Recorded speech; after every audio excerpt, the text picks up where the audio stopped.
Paco, lo último del Che que ha sacado es un DVD. ¿Qué hay de nuevo? Ahí que no hayamos visto en el libro que yo traigo, que es este Ernesto Guevara, también conocido como el Che. Sí, el DVD es un programa de 17 medias horas que hice con Anima Films, en el que recorrimos prácticamente toda América Latina y estuvimos en los lugares del Che. En Guatemala, en Veracruz, subimos a la cordillera de los Andes, bajamos a Bolivia, pasamos por Ecuador, prácticamente cubrimos todas las rutas históricas a lo largo de toda la vida del Che. Y básicamente confirma lo que se contaba en el libro, no hay grandes variaciones, pero tiene la virtud de que muchos testigos que no había podido entrevistar en el libro, y eso que en el libro entrevisté cerca de 400 personajes, ahora los encontré y dieron testimonio amplio. Por ejemplo, Harry Villegas, que lo acompañó en África y luego lo acompañó en Bolivia. Yo no lo había podido entrevistar, las 3 veces que fui a buscarlo no lo encontré, y ahora sí me dio una larguísima entrevista de 3 horas. Muy bien, el libro tuyo, que ahí lo traigo y lo he leído, me parece de una minuciosidad extraordinaria. Una investigación de fuentes, de archivos, personajes vivos, testimonios. ¿Cuánto te llevó esa investigación? Mira, lo que pasa es que la medida de los libros es muy extraña. De repente empiezo a ver trabajos y ¿cuándo empecé este trabajo? ¿No? Ahora estoy escribiendo un pequeño libro, un folleto, 40 páginas, 30, sobre la insurrección del gueto de Varsovia contra los nazis. Y Mordejai Anilevic, el jovencito sionista socialista que la dirigió, 23 años. Y encuentro que tengo unas notas mías tomadas hace 11 años. O sea, vas madurando un libro y sumando. Y voy a mi biblioteca y hay toda una esquina que he armado a lo largo de los años de libros en español, inglés, italiano y francés sobre el gueto de Varsovia. Lamentablemente no leo hebreo ni yiddish, ¿no? Y la cocina es lenta, pero el libro me lo voy a escribir en un mes, lo cual es falso. El Che tiene detrás de sí 8 años de investigaciones. Empecé con la batalla de Santa Clara, me seguí con el Diario de África, y de repente entré en una investigación en profundidad, como tú dices, que me tomó 2 años, y la redacción me tomó otro año más. Yo trabajo muy rápido, pero aún así. ¿Tuviste contacto también con personajes opositores al Che pero que también tuvieron que ver con él? Sí, yo partía de un supuesto que es toda fuente es una fuente. Y gústeme o no me guste lo que digan, hay que verificarlo. Entonces entrevisté a un montón de gente, y hablé y discutí con un montón de gentes que odiaban profundamente al Che. Leí todos los pinches libelos que han producido. ¿Hablaste con el gato? ¿El gato? Félix Ismael Rodríguez. No, pero leí sus dos trabajos, más 2 entrevistas que le había dado una Playboy y otra. ¿Qué opinas de lo que Pero también hablé con Benigno, que luego se fue de Cuba, y lo entrevisté 3 veces, 2 en La Habana y una en París. Y hablé con Benvela. ¿Qué opino de la versión de la CIA? Que es una versión instrumentada, la de él. Pero si la sigues en los documentos está claro qué fue lo que pasó, que es lo que cuento minuciosamente en el libro. O sea, la CIA no mató al Che, es falsa esta versión. Al revés, tengo la absoluta impresión de que la CIA lo que quería era humillarlo, castigarlo y llevárselo a Fort Gulick. Pero el ejército boliviano está espantadísimo después de lo que había pasado con Debray, fue el que tomó la decisión del asesinato. Muy bien. Te voy a soltar 2 frases para que a partir de ellas me digas lo que te surge espontáneamente. ¿Algún paralelismo entre el Che y Cristo? Yo diría que no puedes sacar de sus tiempos históricos a personajes porque juegan papeles diferentes. Mientras que el Che es documentable, y pude documentarlo con gran precisión, subió, bajó, sonrió, no sonrió, escribió, dijo. Tengo dificultades para documentar a Jesús de Nazaret, ¿sí?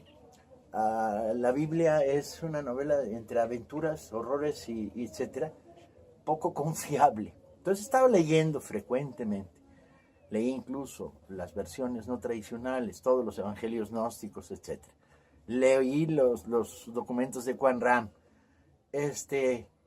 Y llego a la conclusión de que voy a tener que seguir leyendo mucho más y algún día quiero saber qué chingados, qué pasó en esa eclosión judía. Te hice la pregunta porque sé que en algunos lugares se le adora como santo popular, no reconocido por la Iglesia Católica, pero sí como especie de santo Yo popular. lo cuento en el libro, cuento de repente como algunas comunidades mexicanas dicen que el Che sigue cabalgando por el cielo. Me parece que todo personaje que tiene una impronta histórica muy potente genera mito. Y genera mitos de ese tipo. ¿Sí? Sánchez de la Higuera. A mí me interesaba Ernesto Guevara, también conocido como el Che. Uh-huh. Pero cuento esas cosas. ¿Algún conflicto entre el Che Guevara y Fidel Castro? Yo diría que, tal como se ha querido contar la historia, aparecería que hubo serios conflictos, pero después de la investigación llegué a la conclusión de que potentes ninguno, excepto uno que no podría llamar conflicto, que es quizá la clave del último momento de las relaciones Fidel-Che.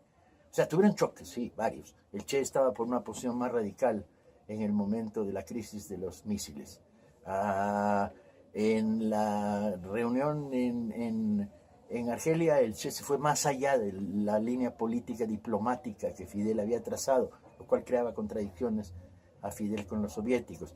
Sí, pero el único punto que dirías de discordancia no es un punto árido, sino al revés. Fidel intentó que el Che no saliera de Cuba. Fidel trató de frenarlo en la operación al Congo y no pudo.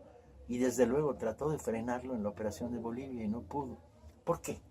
Siguiendo la historia, te das cuenta de que el Che, siendo ministro de Industria de una revolución y habiendo hecho un papel importantísimo en la industria, que yo le dedico muchísimo en el libro porque es la parte que menos se suele contar,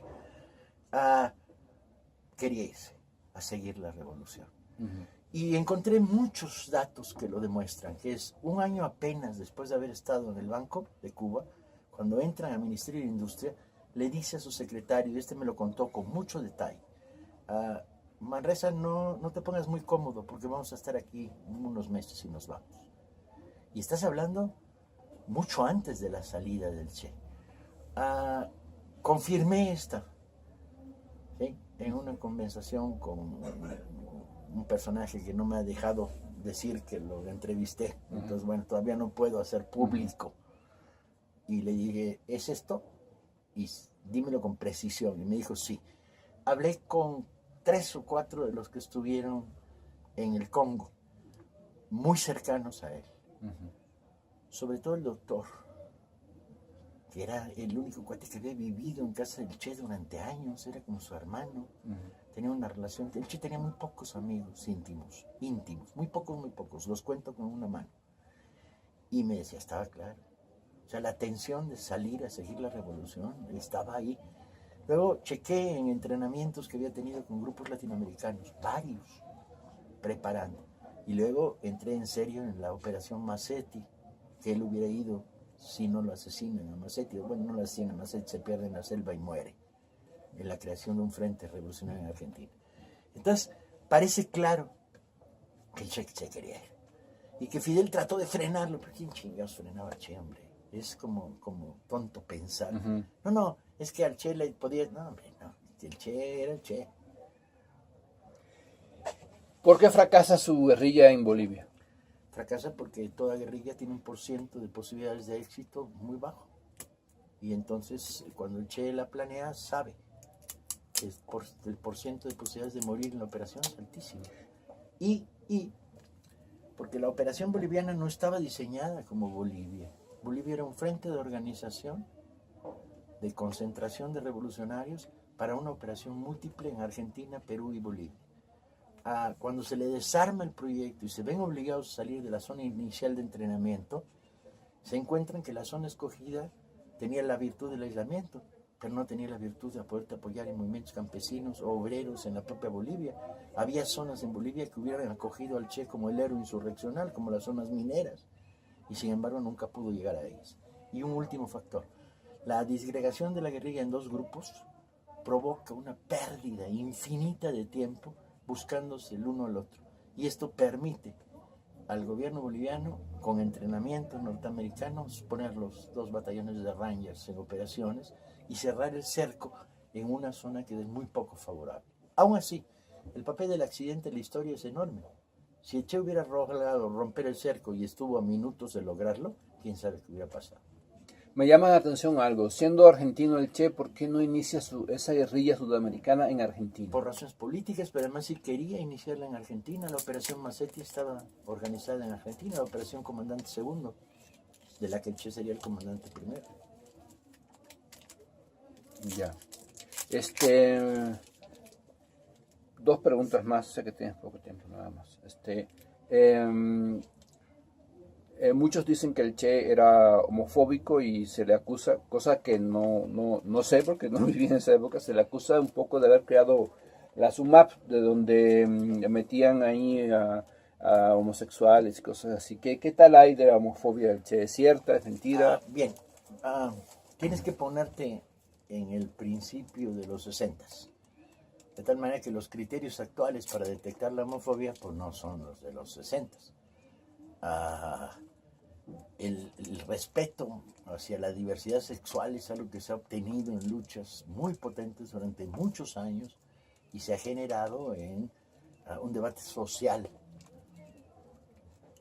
El Che no era particularmente homofóbico, pero era un hombre de su época y en ese sentido no era particularmente condescendiente o abierto a la idea de la homosexualidad. Había crecido una sociedad en esos términos evidentemente machista y por lo tanto discriminadora.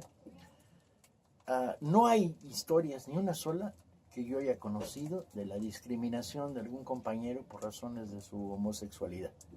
De hecho, mantuvo relaciones con algunos intelectuales cubanos de la época que eran notoriamente homosexuales y el Che los quería mucho por su calidad de escritores, no por su calidad de homosexuales. Y la SUMAP no es su rollo. Él no inventó la SUMAP, ni mucho menos. Y, sin embargo, pensaba que los centros de reeducación podían ser útiles, pero no en términos de homosexuales, en términos de casos de abuso de poder, casos de corrupción. De hecho, él le decía, no mandó a nadie a una UMAP, él le decía a algunos compañeros del Ministerio de Industria que, mira mano, abusaste de tu situación de poder para ligarte a una secretaria, traicionar a tu esposa y aprovechar el coche que tenías para, etc. Esta especie de desvíos de una moral pública, tienes 2 posibilidades: o irte al Ministerio de Industria, adiós muy buenas, o irte a un centro de readaptación en Tierra de Caimanes, esos pinches lugares horribles. Y él visitó algunos. Te puede parecer, visto con ojos de hoy, excesivamente rígido, pero el Che era muy rígido. El Che nunca le pidió a nadie que hiciera algo que él no estaba dispuesto a hacer, y nunca felicitó a alguien por hacer lo que tenía que hacer. Recogí historias fascinantes de compañeros que estuvieron 7 días trabajando mañana, tarde y noche, con 2 horas de sueño promedio por día, porque el Che les pidió un estudio. Y el día en que lo terminaron, llegaron babeando, tuvieron que darles 3 cafés. Y el Che los miró, agarró el estudio y dijo, bien, y se fue. Lo querían matar por esta rigidez. El Che no daba palmadas en la espalda, era raro cuando reconocía, ¿sí? Para reconocer al vaquerito, que era el hombre punta de la guerrilla en la primera batalla, en la parte de primera batalla de Santa Clara, tuvo que morirse para que el Che dijera, se nos ha muerto el mejor hombre de la guerrilla. No se lo había dicho antes, lo había regañado 5 veces.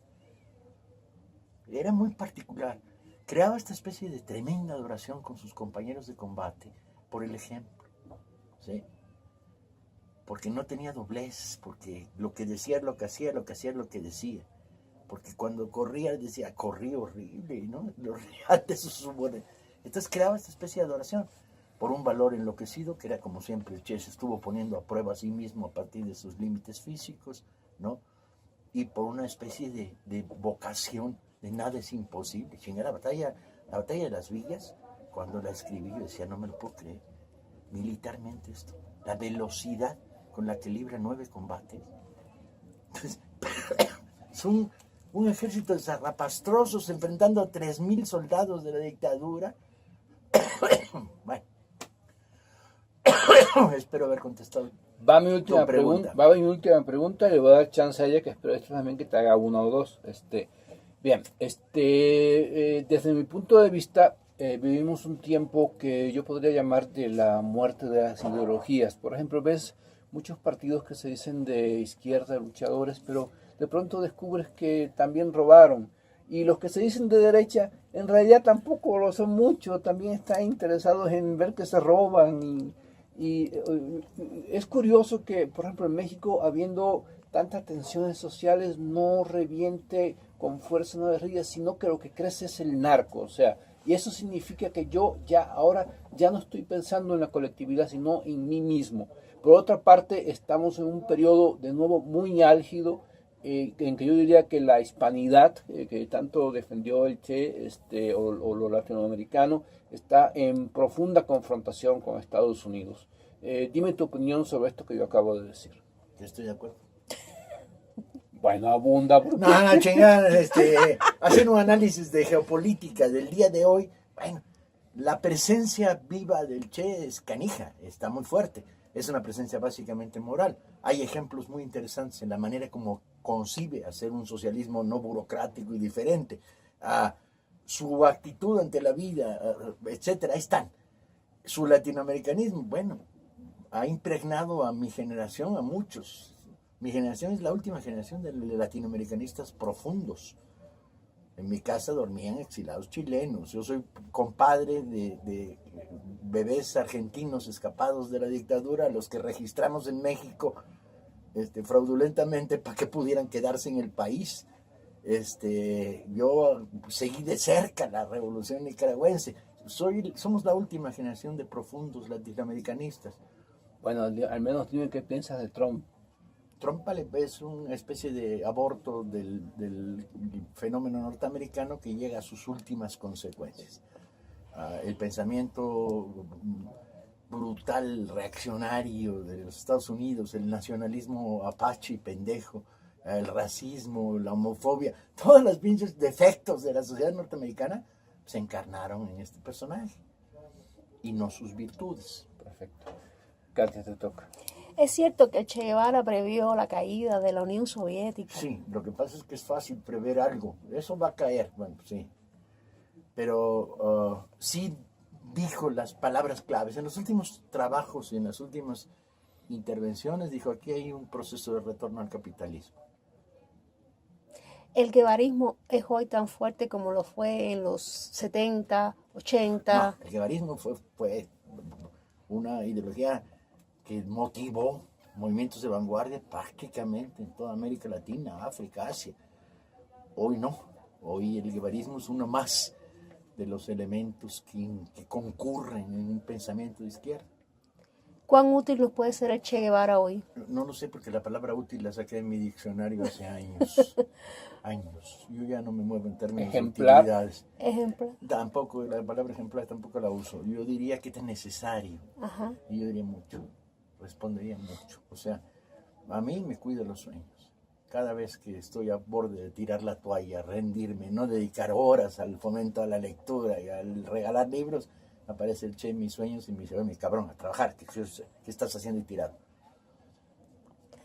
Muchas gracias.